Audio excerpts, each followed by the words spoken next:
में हम चर्चा की शुरुआत करेंगे और इस वक्त हमारे साथ स्टूडियो में एक बेहद ही खास पैनल जुड़ गया है।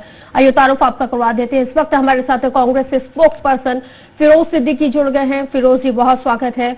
और साथ ही बीजेपी से हमारे साथ प्रवीण नापित जी जुड़ गए। नापित जी बहुत स्वागत है। और हमारे साथ ब्यूरो चीफ भी हमारे जुड़े हुए हैं, वरिष्ठ सहयोगी हैं निर्मल सिंह बैस। निर्मल जी बहुत स्वागत है। तो नापित जी सबसे पहले मैं आपका ही रुख करूंगी। ये जो तस्वीरें आ रही हैं क्या चल रहा है? सुमावली में फायरिंग हो रही है, कहाँ है जिले के कप्तान? अभी तक पहुंचे नहीं है घटनास्थल पर। नेपाल नगर में चुनाव का बहिष्कार कर दिया गया है। ब्लॉक मजिस्ट्रेट ऑफिसर और साथ ही डीएम तमाम लोगों की मौजूदगी नहीं है, कोई समझाने के लिए तैयार नहीं है। किस बेस और कह रहे हैं वहां के जो मतदाता कह रहे हैं 15 साल में कोई विकास नहीं हुआ, तो किस बेस पे वोट कास्ट किया जाए? फिर आपके जो वहाँ पर ब्यूरो हैं उनकी अभी मैंने बात सुनी है कि ब्यूरो से जो वहाँ के ग्रामीण लोग हैं वो यह कह रहे हैं कि हम मीडिया से भी बात नहीं करनी, हमको अधिकारियों से भी बात नहीं करनी है। प्रधानमंत्री आवास योजना के जो पट्टे देने थे, जो घर मिलना थे, देखिए कई बार क्या होता है कि जो जहाँ पर निवासी होते हैं वह जमीन फॉरेस्ट की होती है या रेवेन्यू राजस्व लैंड में, उसमें किसका अधिकार है, तो बहुत सी चीजें आती हैं। उन्होंने कहा एक वार्ड के अंदर दो व्यवस्था है, एक वार्ड अलग है, वो ग्रामीण स्तर का होगा, ग्राम पंचायत का होगा, दूसरा वार्ड अधिकृत नहीं होगा या फॉरेस्ट लैंड होगा, कोई डैम का होगा, कोई ऐसे जो भी चीज आएगी। हाँ, पर एक बात विश्वास आपको अवश्य दिलाते हैं, चूना भट्टा जो क्षेत्र है, आपने कहा ब्लॉक थे, तो ब्लॉक भी किसी गांव से 20 किलोमीटर 30 किलोमीटर होते हैं। निर्वाचन की टीम जब उस समय ब्लॉक अधिकारी या वहाँ का जो तहसीलदार है एसडीएम को जानकारी देगी, निश्चित रूप से अभी 9:15 16 हुए, वो वहां से निकलेंगे, वहां तक पहुंचेंगे, ग्रामीणों को समझाई देंगे। मैं भी आपके चैनल के नहीं, लेकिन नापित जी 1 महीने पहले से ही नहीं, जो शिक्षा नहीं निराकरण, देखिए कई बार देखिए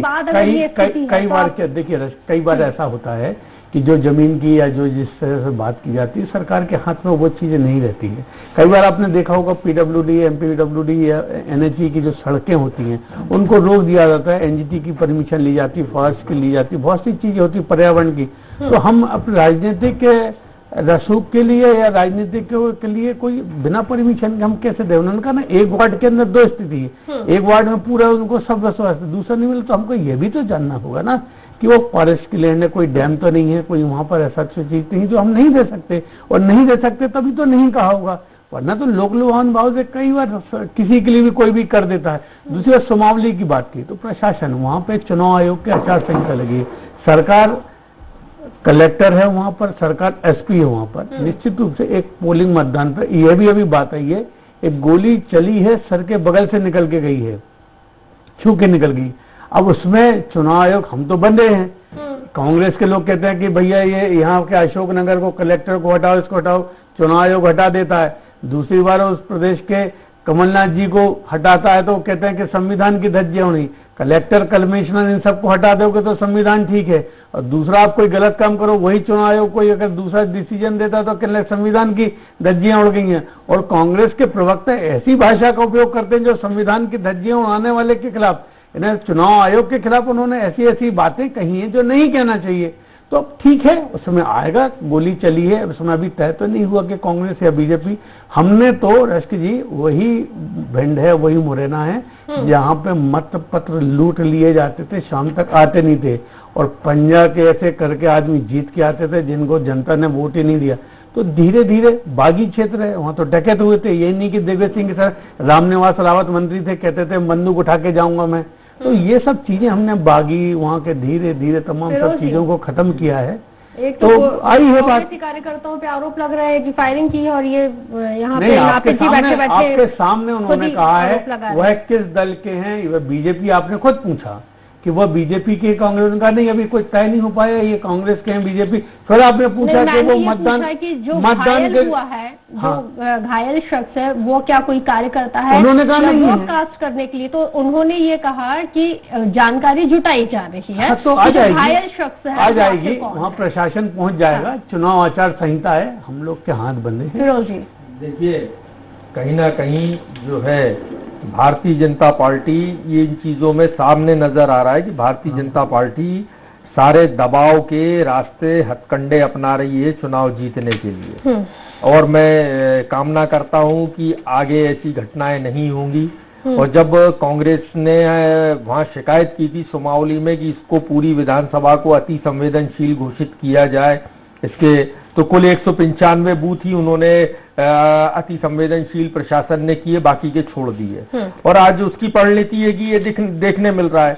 हम तो कब से मांग कर रहे हैं कि निष्पक्ष और स्वतंत्र चुनाव होना चाहिए, मतदाताओं को अपने मताधिकार का अपने विवेक के अनुसार फैसला करना चाहिए। भाई कह रहे थे कि हम वो पेटियां उठा के ले जाते थे ग्वालियर चंबल में।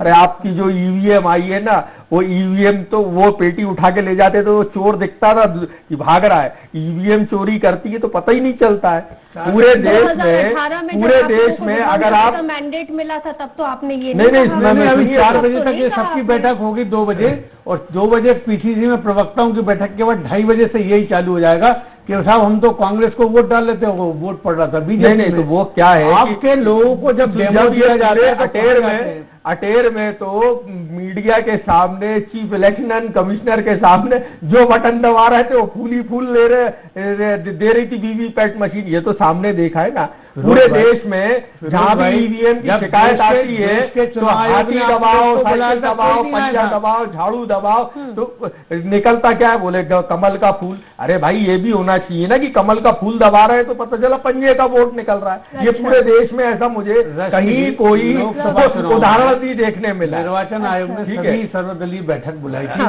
और सभी के सामने कहा था कि आप यहाँ पे डेमो रखा है और सारे स्कीम है, सारे दलों के लोगों को कहा था कि आप आइए और उसको वोट डालिए। और सब बैठक में तो 2 बार गए। जब उन्होंने ईवीएम की बात की तो आप पार्टी के थे, कांग्रेस के थे, बीजेपी के थे, समाजवादी के थे, हम तो सब लोग ने कहा नहीं हम तो ये सवाल कर रहे हैं कि जहां भी ईवीएम में मिस्टेक आती है वहाँ फूल ही क्यों निकालती हुई दिखती है? फूल जो वोट है वो कमल के फूल पे ही क्यों जाता है? जी ये सवाल भी तो किया जाएगा। 2018 में जिस तरह का मैंडेट मिला विधानसभा चुनाव में मध्य प्रदेश में, साथ ही छत्तीसगढ़ में और राजस्थान में, तब आप लोगों ने किसी तरह की कोई गलती हम आज भी कहते हैं कि ईवीएम पे हमको पहले भी विश्वास नहीं था और आज भी विश्वास नहीं है। ईवीएम लाने वाले भी तो आप ही लोग हैं ना भाई, ईवीएम लाने वाले भी आप ही हैं। हर देश में इस वक्त हमारे साथ डिबेट को ज्वाइन कर लिया channel head SP Tripathi ji ने। त्रिपाठी जी बहुत स्वागत है आपका। त्रिपाठी जी 28 सीटों पर पूरे मध्य प्रदेश में ये जिस तरह से उपचुनाव हो रहा है, 355 उम्मीदवारों की जो किस्मत है वो मैदान में, और साथ ही जो मुख्य मुकाबला है वो कांग्रेस और बीजेपी के बीच में है, तो क्या ये शिवराज सिंह चौहान का लिटमस टेस्ट साबित होने वाला है या फिर जनता के द्वारा कमलनाथ को मैंडेट मिलने वाला है? आपकी प्रतिक्रिया। देखिए इस समय ये नहीं कर जो टेस्ट होने वाला है, जैसे कल कमलनाथ जी ने एक वीडियो जारी करके कहा था कि इतिहास में ये लिखा जाएगा जब भी लोकतंत्र को उड़ेहा जाएगा किसी किताब में, तो ये इसका एक पेज जरूर होगा जो मध्य प्रदेश में उपचुनाव हो रहे हैं। और एक पेज ये जरूर होगा, आज भी आप जानते हैं इसके पहले जब गोविंद नारायण सिंह की सरकार बनी थी, द्वारिका प्रसाद मिश्र को हटाया गया था, उसको आज भी लोग याद करते हैं, 1967 की बात है। वही स्थिति इस बार भी होनी है। इस बार का चुनाव जिस तरह से बीजेपी की तरफ लोगों ने कांग्रेस से इस्तीफा देकर के चले गए और सरकार बीजेपी की बन गई, मैंडेट भले पूर्णतः नहीं मिला हो, पूर्ण बहुमत नहीं रहा हो, लेकिन कांग्रेस को जनता ने दिया था वोट। आप सीटों में कम थे, आप ये जरूर कहते हैं कि हमारे वोट ज्यादा थे, तो वो आपका डिस्टेंस रहा होगा ज्यादा से ज्यादा कुछ सीटों पर कि ज्यादा वोटों से जीती है बीजेपी, वो अलग मुद्दा है। लेकिन ये इतिहास में वाकई में लिखा जाएगा, एक पेज जरूर लिखा जाएगा कि ऐसा भी कभी हुआ था। आज से 50 साल 100 साल बाद भी ये लिखा जाएगा। लेकिन टेस्ट इस बात का होगा, बिकाऊ टिकाऊ जो उन्होंने नारा दिया था उसका टेस्ट होगा, दल बदल का टेस्ट होगा। और ये बात तो सही है, नापित जी कुछ भी कहें, ये पिछले 5-6 महीने में आप नापित जी 230 विधानसभा क्षेत्र हैं, इन 28 सीटों पे जिस तरह से विकास कार्यों की आपने बौछार की है, घोषणाएं की हैं, चालू कर दिया, शिलान्यास किया, आप खुद ही लगा लीजिए कि क्या यही 28 सीटें हैं क्या मध्य प्रदेश में विकास के लिए? इनमें कितना आपने फंड जारी किया है और कितने घोषणाएं की हैं? बाकी 202 सीटों में आपने कितनी जगह आपने घोषणाएं की, आप खुद निकाल लीजिए। तो ऐसी स्थिति में आप ये विकास का मुद्दा आप लेना चाह रहे थे, क्योंकि दल बदल का मुद्दा शुरू में जब ये सरकार गिरी है उस समय दल बदल का मुद्दा इतना हावी था कि आपकी खुद की जो रिपोर्ट है संघ की रिपोर्ट है, बीजेपी की इंटरनल रिपोर्ट है, उसमें आप घबराए हुए थे। इसी कारण आपने उसको बदलने के लिए किस तरह से बदला जाए, विकास का मुद्दा आपने पकड़ने का प्रयास किया और लगातार, और जितने भी आपके मंत्री और जो विधायक गए हैं वो ये कह रहे हैं कि विकास नहीं हो रहा था इसलिए मैंने छोड़ा, विकास नहीं हो रहा था इसलिए मैंने छोड़ा। वो अब ये कह रहे हैं कि खुद कह रहे हैं, हम नहीं कह रहे हैं, कि 6 महीने में इतना विकास हो गया जो हम 5 साल नहीं कर सकते थे। अरे ऐसा क्या हो गया 6 महीने में सिर्फ वही 28 सीटों पे आप विकास कर रहे हैं? तो आप कहीं ना कहीं आपको ये दल बदल, आपने सोचा जरूर था सरकार गिरा देंगे, लेकिन जब जनता की प्रतिक्रिया आई, जनता के सामने आप लोगों ने अपना सर्वे कराया, उस सर्वे में ये आया कि जनता ने पसंद नहीं किया है।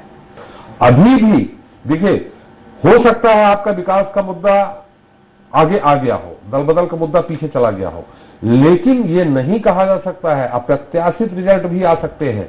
विकास का मुद्दा अगर आगे आपका बढ़ गया है तो ठीक है, नहीं तो अप्रत्याशित रिजल्ट भी आ सकते हैं अगर जनता ने सोच लिया है। जनता ने इंदिरा गांधी को चुनाव हरवा दिया था रायबरेली में, राजनारायण सिंह कभी जाते नहीं थे वहां, वो चुनाव जीत गए इमरजेंसी के बाद में। तो ऐसी स्थिति में देखिए अभी कुछ नहीं कह सकते हैं।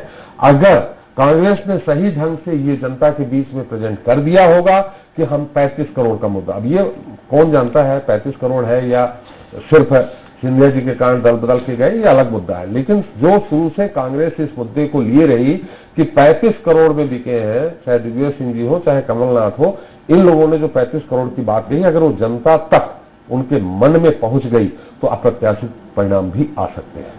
आपने जी देखिए त्रिपाठी जी, आपने जरूर कहा कि लोकतंत्र की बात की आपने, फिर प्रश्न भी यही किया था कि 28 विधानसभाओं में क्या यही काम होना चाहिए, फिर आपने ये भी किया बाकी 220, फिर आपका जवाब भी आ गया उसी में।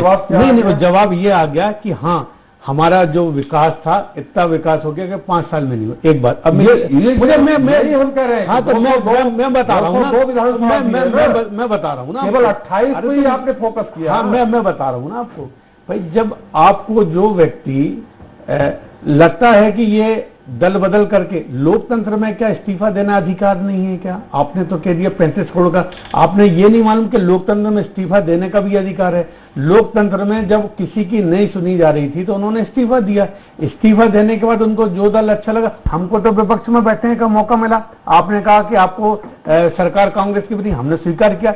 सुबह 8:30-9 बजे शिवराज सिंह चौहान जी जाके राज्यपाल गवर्नर साहब को इस्तीफा दे के आए, जबकि कुछ निर्दलीय विधायक कह रहे थे हम आपका समर्थन देंगे, एक दिन का ये गलत सुन लीजिए, नहीं सवाल ही नहीं उठता सर, हम तो उनके बीच में थे, आप तय नहीं कर, देखिए निर्णय आप कर रहे हो सर, एक चैनल नहीं चैनल में डिबेट हो रहा है, चैनल में आप निर्णय कर रहे हो कि निर्दलीयों ने आपको समर्थन नहीं दिया। आप निर्णय नहीं कर सकते त्रिपाठी जी, आप चर्चा कर सकते हो, चर्चा को सार्थक कहां तक ले जाना है वो तय आप भी करोगे, हम भी करेंगे।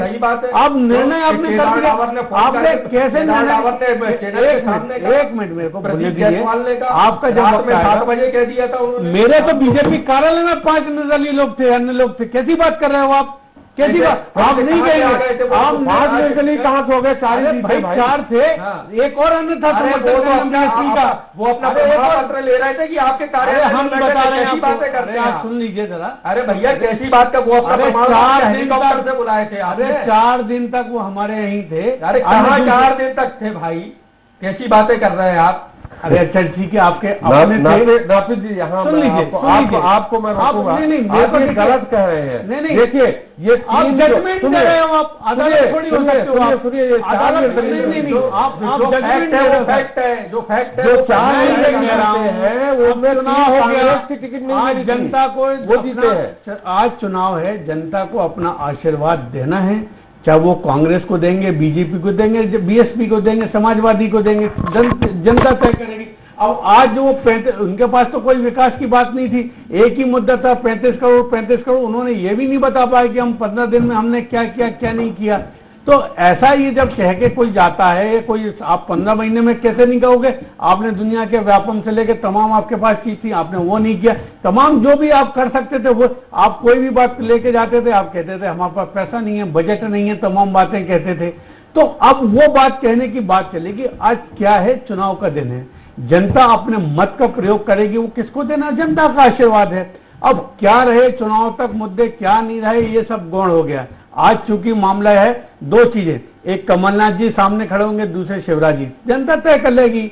जनता ने देखा ना कभी ओला पाला में कमलनाथ जी कभी सीएम हाउस से निकले ना मंत्रालय से। एक शिवराज सिंह चौहान का जो खेत खलियान तमाम जगह जाके खड़ा हो जाता है, उनको अपना लगता है। यही प्रतिशत उनकी सभा में लोग सुनते हैं, mama is return, mama is return. बच्चे कहते थे, मेधावी छात्र जो थे उनको उन्होंने पैसे तक नहीं दिए उनके, और कॉलेज के लोग कहते थे कि जब तुम्हारे इतिहास में तुम्हारे पास पैसा नहीं था तो तुमने एडमिशन क्यों कराया, शिवराज जी है नहीं है। तो ये सब चीजें जनता ने देखा है। लाडली लक्ष्मी से सारी योजनाएं बंद कर दी, तमाम कैसे लोग पत्रकारों से कैसे वो लोग बात करते थे कि आप बीजेपी के पत्रकार हो, तमाम फलाने, ऐसी सब बातें नहीं है। आज चूंकि त्रिपाठी जी जो होना था 35 करोड़ 40 करोड़ 50 करोड़ इनके पास तथ्य तो दे नहीं पाए आज तक। हमने तो अदालत में तक लेके गए हैं। नासिर जी आप ही बोलेंगे कुछ, हम लोगों को कह देंगे ही तो हम बोलेंगे। हम आपसे ये सवाल कर रहे हैं कि आपने कहा कि लोकतंत्र में क्या इस्तीफा देने का अधिकार नहीं है? बिल्कुल है, लेकिन आप इस इतिहास 1952 से अभी तक के इतिहास में बता दीजिए कि कितने विधायकों ने इस्तीफा दे करके पार्टी ज्वाइन की होगी। आप कांग्रेस के विधायक सत्यव्रत चतुर्वेदी जी ने 1993-94 में इस्तीफा दिया था, उसके बाद वो घर बैठ गए थे पार्टी में रहते हुए। बीजेपी नहीं ज्वाइन कर ली थी उन्होंने, कांग्रेस से इस्तीफा देकर के सदस्यता से इस्तीफा देकर के चले गए थे। आप जरा ये बता दीजिए कि इसके पहले कितने विधायकों ने इस्तीफा दिया है और दूसरी पार्टी चलती विधानसभा में ज्वाइन किया हो, आप ये बताइए। सत्यव्रत चतुर्वेदी जी को जाके फिर दिल्ली में भी अन्य जिम्मेदारियां मिल गई थी, बाद में कांग्रेस के वो राष्ट्रीय प्रवक्ता भी बने, क्योंकि दिग्विजय सिंह जी उनको काम नहीं करने देते, वो उनकी पार्टी का 3 साल घर बैठे रहे। हाँ, उनकी अपनी पार्टी का मामला है। दिग्विजय सिंह उनको मनाने गए हैं, उमा भारती ने जब छोड़ दिया वो क्षेत्र और उमा भारती आ गई भोपाल लड़ने, तब उनको लोकसभा का प्रत्याशी कांग्रेस ने वहां बना के वो किया था। 3 साल घर बैठे। अगर वो नहीं आए तो इतिहास से क्या यही करेगा कि अन्य विधायक इस्तीफा देके अपने घर बैठ जाएं? उनको लगा होगा, उनको लगा होगा हुए हैं, उनको लगा होगा, ये उनको लगा होगा, उनने किया होगा, उनने किया। अब किया तो जनता उसका मतदान के दौरान परिणाम कितने इस्तीफा दल बदल विधेयक आने के बाद कितने इस्तीफे हुए हैं जो आज अचानक 25 इस्तीफे हो जाते हैं? देखिए, अगर और संख्या होती तो दल बदल विधायक के बाद वो अपने दूसरा दल बना देते, उसको उत्तर तिहाई के। क्या ये अंगूठा छाप से विधायक नहीं, जो 25 छोड़ गए? नहीं, 15 महीने पहले कांग्रेस से जीत करके आए और उसके बाद फिर बीजेपी ज्वाइन कर ली। देखिए, आप जिस हिसाब से मुझसे पूछ रहे हैं तो मैं आपको ये बता रहा हूं कि कांग्रेस के जो नेता थे उनको ना तो बिल्कुल ध्यान देते थे। अरे मैं आपको गोविंद सिंह राजपूत जी ने बताया कि कलेक्टर उनकी बात को सुनते नहीं थे। मैं सुबह समय मांगता था, शाम को देते थे। और बात नहीं सुनते थे। और सुन लीजिए ना, जब बीजेपी की सरकार थी, वो सुर्खी से विधायक थे, तो कलेक्टर तो तब भी उनकी नहीं सुनते तो थे। पीड़ा है, ये पीड़ा है, ये पीड़ा है। ये कैबिनेट सुन तो लीजिए, ये कैबिनेट जब वो विधायक थे, ये पीड़ा कैबिनेट मंत्री की है। ये कैबिनेट मंत्री वही इमरती देवी हैं जिनके कमिश्नर बदल जाते हैं। यह वो गोविंद सिंह राजपूत है, सीहोर जाके वहां पे किसानों का काम करने नहीं करने वाले तहसीलदार को सस्पेंड करते, पर वो तहसीलदार सस्पेंड नहीं होता। यह पीड़ा उनकी है।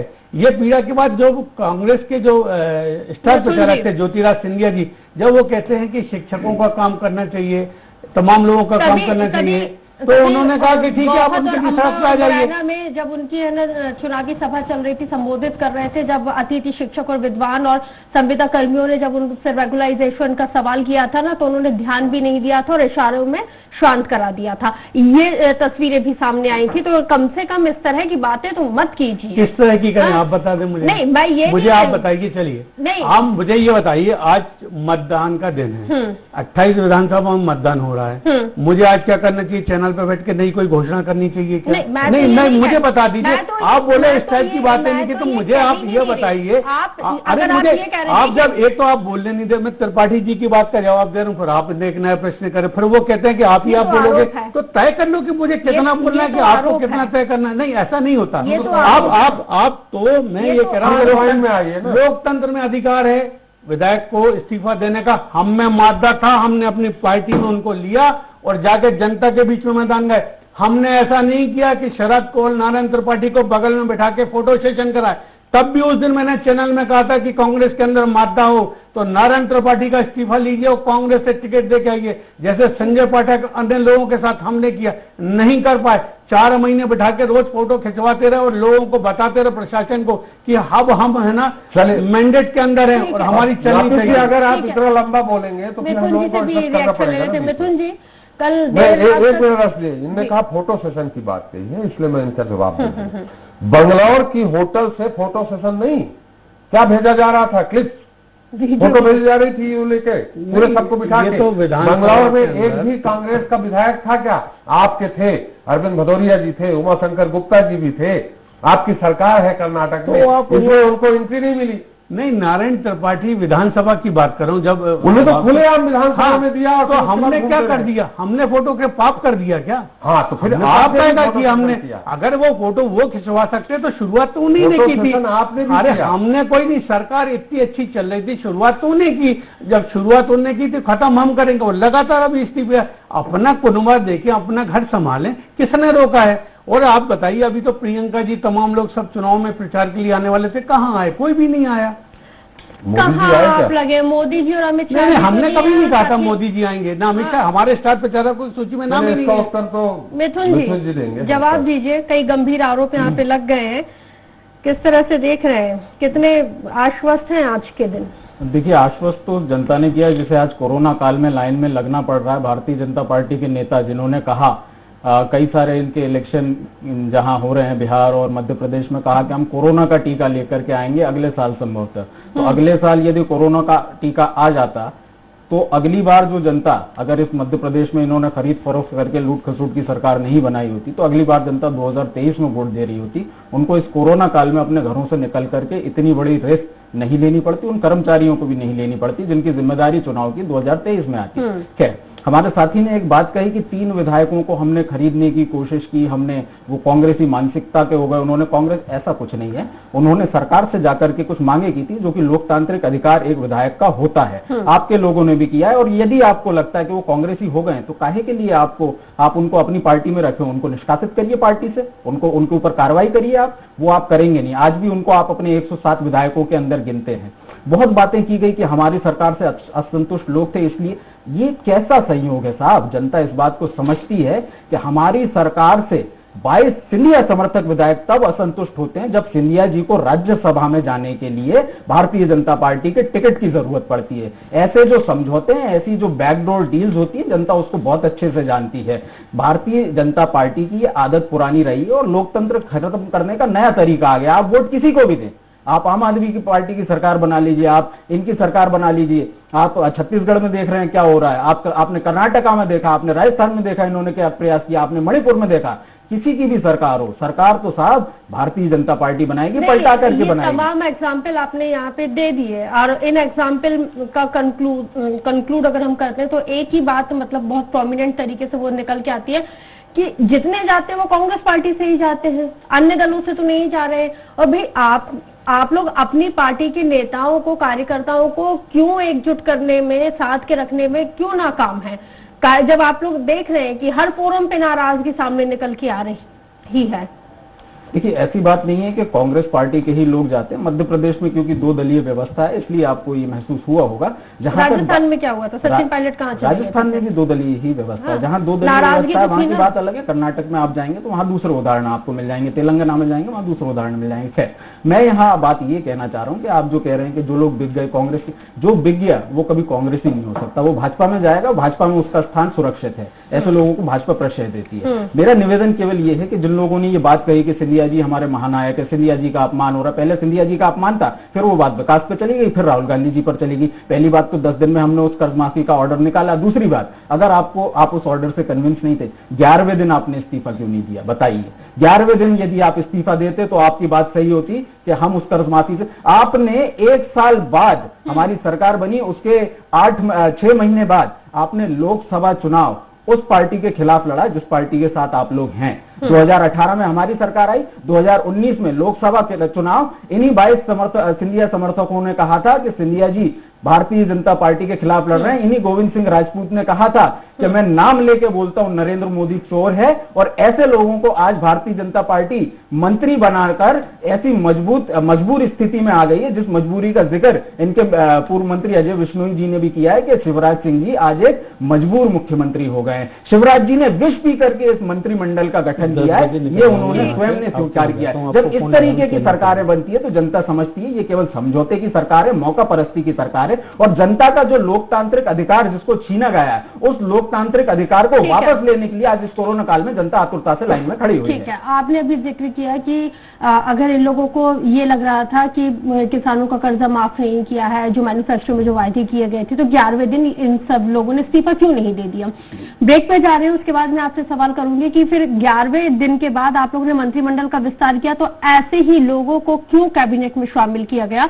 इस सवाल का जवाब मैं मिथुन जी आपसे लूंगी, लेकिन सत्ता के संग्राम में वक्त एक ब्रेक का है। इसके बाद सत्ता के संग्राम में एक बार फिर से आपका स्वागत है। मरवाही उपचुनाव के लिए मतदान लगातार जारी है। 286 बूथों पर शाम 6 बजे तक मतदान होगा। 126 संवेदनशील मतदान केंद्रों में तैनात की गई है अतिरिक्त सुरक्षा। मरवाही विधानसभा में कुल 1,91,004 मतदाता हैं और मरवाही में भाजपा और कांग्रेस में सीधी टक्कर है। हमारे साथ सहयोगी वैभव श्री पांडे लाइव जुड़ गए हैं, जिनके साथ जानते हैं कि क्या मरवाही का रण है और किस तरह से अभी वहां पे इस वक्त समीकरण बता रहे हैं। वैभव, जानना चाहेंगे कि कितने प्रतिशत तक मतदान अब तक हो चुका है? देखिए, सुबह 9 बजे तक का मतदान की स्थिति जो है सामने आई थी, उसमें 5% मतदान होने की बात कही जा रही थी। मैं इस वक्त आदर्श मतदान केंद्र के बाहर खड़ा हुआ हूँ। गोरखपुर का आदर्श मतदान केंद्र है जहाँ पे मतदान जारी है। सुबह के वक्त में यहाँ पे लंबी लाइन दिख रही थी, लेकिन जैसे जैसे कि अब वक्त गुजरते जा रहा है, भीड़ थोड़ी कम होते जा रही है। शाम के वक्त में ये भीड़ बढ़ सकती है। इस वक्त मेरे साथ कांग्रेस के नेता अटल श्रीवास्तव है, उनसे समझते हैं कि क्या माहौल वो देख रहे हैं उपचुनाव में, क्या लग रहा है, जिस तरह से मतदान हो रहा है, मतदान का प्रतिशत थोड़ा सा धीमा लग रहा है। 5% वोटिंग होना 1 घंटे 1.5 घंटे में, आपको लग रहा है कि अच्छा खासा वोटिंग होगा? देखिए, मरवाही उपचुनाव में मेरा ऐसा मानना है कि करीब 80% तक की पोलिंग यहाँ पर होगी। लोगों में बहुत उत्साह है और नए जिला बनने का उत्साह है लोगों में। चाहते हैं कि कांग्रेस की सरकार है तो 17वां विधायक कांग्रेस का बन के आए, और उत्साह लोगों में दिख रहा है। और मुझे उम्मीद है कि जो पिछले बार की वोटिंग का परसेंटेज था 80%, उससे ज्यादा की पोलिंग होगी। आपको लग रहा है कि एक कड़ा मुकाबला है यहाँ पे, या फिर कांग्रेस के लिए बहुत आसान है मरवाही की सीट? देखिए, मुझे तो लगता है कि एक तरफा चुनाव है। लोगों ने अपना मन बना लिया है कि हमको सरकार के साथ जाना है। जिस सरकार ने इसको जिला बनाया, यहाँ पर विकास की गंगा बहाई, यहाँ पर नए नए ऑफिसेस खुले, नए केंद्र खोले, स्कूलों का वो क्या, उन सब चीजों से जनता पहली बार महसूस कर रही है कि जिला सरकार उनके द्वार पर है, जिला प्रशासन उनके पास तक पहुंच गया है। और इसका बहुत बड़ा फर्क पूरे चुनाव क्षेत्र में पिछले 15 दिनों में देखने को मिला कि लोग ये महसूस करते हैं कि सच में जिला बनने से हमको फायदा लेकिन ये भी लग रहा है कि बीजेपी और जोगी का जो गठजोड़ हुआ है, उससे थोड़ा सा मुकाबला रोचक हो गया है। देखिए, जो छचका है अमित जोगी, वो हमेशा से हर के पीठ में छुरा भोंकने का काम करते हैं। और आज भी उन्होंने, हम तो पिछले 10 सालों से कह रहे हैं कि भाजपा की बी टीम के रूप में वो काम कर रहे थे, और आज उन्होंने प्रूव कर दिया कि भाजपा की बी टीम के साथ मिलकर कांग्रेस को हराने की कोशिश करते हैं। पर इस बार उनका जो मंसूबा है वो पूरी तरीके से खत्म हो जाएगा, और रिजल्ट के दिन पता चलेगा कि वो यहाँ पर एक पॉपुलर लीडर नहीं थे, वो यहाँ पर जन नेता नहीं थे, वो केवल मैनेजमेंट करके चुनाव लड़ते थे। आज जनता के बीच में जोगी कोई फैक्टर नहीं है। तो कांग्रेस के नेता अटल श्रीवास्तव ये मान रहे हैं कि शुरुआती जो मतदान हुए हैं उससे ही उत्साह समझ में आ रहा है, लोगों में उत्साह है नया जिले बनने को लेकर के, और कहीं न कहीं कांग्रेस के पक्ष में जो है माहौल है, ये अटल श्रीवास्तव मान रहे हैं। हमारे सहयोगी विप्लव है, उनसे समझते हैं कि पूरे मरवाही विधानसभा क्षेत्र में किस तरह की सूचनाएं हैं, क्योंकि सुबह के वक्त में कुछ ईवीएम में गड़बड़ियों को लेकर के शिकायतें आई थी, कहीं कहीं पे कोरोना गाइडलाइन का पालन भी नहीं हुआ है, ऐसी शिकायतें आई थी। विप्लव, किस तरह के जो है रुझान सामने आ रहे हैं मतदान को लेकर के, कहाँ पे क्या स्थिति है? मतदान को लेकर के मतदाताओं में तो भारी उत्साह है। हर लगभग सभी बूथ केंद्रों पे लंबी लाइनें सुबह से मतदान शुरू होने के पहले से लगी हुई है। लेकिन अभी कुछ मतदान केंद्रों में जैसे बचरवार, बेंदरचुआ और 2-3 मतदान केंद्रों में जो है मशीनें खराब हुई, टेस्टिंग के कारण मशीनें खराब मिली है, जिसके कारण मतदान देरी से प्रारंभ हुआ है। कुछ जगहों पे आधे घंटे देरी और कुछ जगह लगभग 1 घंटे की देरी से भी मतदान लेट से शुरू हुआ है, लेकिन मतदाताओं की भीड़, मतदान के प्रति रुझान दिख रहा है। मतदान केंद्रों में लंबी लंबी लाइनें लगी हुई है। कोरोना काल के बाद भी मतदाता मतदान केंद्रों की तरफ आ रहे हैं मतदान करने। गंभीर सिंह ने जो है मतदान कर दिया है और के ध्रुव ने अभी मतदान नहीं किया है, तो गंभीर सिंह की तरफ से क्या रिएक्शन है? कितने उत्साहित हैं, खुश हैं वो अपनी जीत को लेकर? गंभीर सिंह अपने परिवार के साथ मतदान क्रमांक 138 लक्कोनी खुर्द में अपना मतदान किया है, जिसमें उनकी पत्नी डॉक्टर मंजू सिंह ने भी उनके साथ में वोट किया है और वो अपनी जीत के प्रति आश्वस्त नजर आ रहे हैं। उनका कहना है कि मरवाही में जनता में वोट के लिए, मतदान के लिए उत्साह भरपूर है। लोग घर से निकल रहे हैं, मतदान केंद्रों तक आ रहे हैं और वो जरूर बीजेपी का समर्थन जो है करेंगे। चलिए ठीक है, कुछ साथी यहाँ पे, आप क्या मतदाता है यहाँ के? नहीं है। आप हाँ, आप आइए। आपने मतदान किया कि नहीं किया? अभी नहीं किया। नहीं किए? क्यों नहीं किए? भीड़ की वजह से नहीं किया, लंबी लाइन की वजह से नहीं किया मैंने। आपने कर दिया है मतदान? मैंने किया है। क्या है मतदाता क्या सोच रहे हैं? मतदाता कांग्रेस की तरफ है और नहीं तो आप तो फिर ये कार्यकर्ता की तरफ बात कर रहे हैं। नहीं कार्यकर्ता की तरफ ही, मतदाता ही है हम लोग। हाँ। कांग्रेस की तरफ ही रुझान है हम लोग। अच्छा, कांग्रेस।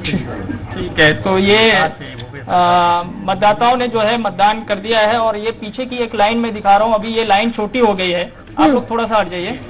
ये लाइन अभी छोटी हो गई। ये लाइन पहले सड़क पे थी और अब सुबह के वक्त है, चूंकि धान कटाई का समय भी चल रहा है और साथ ही आज बाजार भी है यहाँ पे, तो इस लिहाज से फिलहाल जो मतदाता हैं वो सुबह के वक्त में आए हैं। अब बताया जा रहा है कि दोपहर बाद यानी कि 3-4 बजे के बाद यहाँ पे भीड़ काफी बढ़ सकती है और मतदान का समय 6 बजे तक निर्धारित किया गया है, तो इसलिए थोड़े से मतदाता अभी दोपहर के वक्त में मतदान करने से बच रहे हैं, ऐसा भी लग रहा है। ठीक है, वैभव आप नजर बनाए रखिए, लगातार आपसे हम दिन भर अपडेट लेते रहेंगे। बहरहाल अब तक की जानकारी के लिए आपका बहुत शुक्रिया।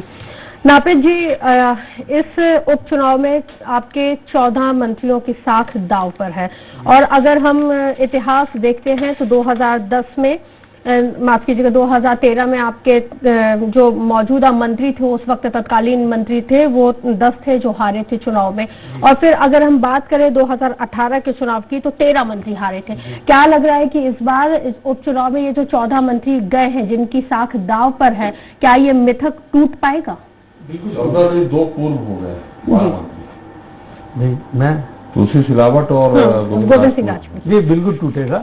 जनता ने बताया ना कि अपना विकास जब देखा, वहाँ पर नारियल फूटते देखा, फिर कांग्रेसी मित्रों ने कहा कि शिवराज सिंह चौहान जी नारियल लेके चलते, तो नारियल तो शुभंकर है, हर अच्छे काम में होता है। घर में पूजा होती है, बाहर जाइए नर्मदा नदी में और अन्य जगह हम लोग नारियल जी श्रीफल का विसर्जन करते, बहते पानी, तमाम सब चीजें। तो ये आप देखिए, इसमें आज चूंकि वोट डल रहा है और मैं तो जनता से ज़्यादा मतदान करें यह भी अपील करूंगा। यह भी तय कर लें, एक साइड कमलनाथ हैं, दूसरी साइड शिवराज जी, किसको चुनना है ये भी करें। पर मतदान, अगर आपको हल लगता है कि हम दोनों में से नहीं चुनना, तीसरा कोई लगता है, पर आप जाएं जरूर। मेरा ऐसा कहना है कि आप अपने मत अधिकार का प्रयोग करें, वो आपको वहां पर विवेक से तय करता है आपको किसको देना है किसको नहीं देना। पर मेरा एक अपील है, एक भारतीय जनता पार्टी के प्रदेश प्रवक्ता जनप्रतिनिधि होने के नाते मैं आपके चैनल के माध्यम से प्रदेश की 29 विधानसभा जहां पर मतदान हो रहा है, वहां जनता से अपील करता हूं कि वो वोट करें और अपना स्वविवेक का निर्णय लें। यह स्थिति क्यों बनी, इस पर भी विचार करें। क्यों आपके पास बार बार हमारे प्रत्याशी से लेकर हमारे सारे स्टार प्रचारक शिवराज सिंह चौहान, ज्योतिराज सिंधिया, उमा भारती, प्रहलाद पटेल, नरेंद्र सिंह तोमर, तमाम लोग गए, अपनी अपनी विकास की बात कही। हमने किसी को गाली नहीं बकी, हमने किसी का इधर उधर हमने देखा ही नहीं सर। हमने तो हमारे स्टार प्रचारक आरिफ मसूद भी रहे और कांग्रेस के रहे तो उन्होंने क्या कहा, फूल सिंह बरैया थे, वो क्या कहते थे, तो तमाम सारी चीजें आई हैं।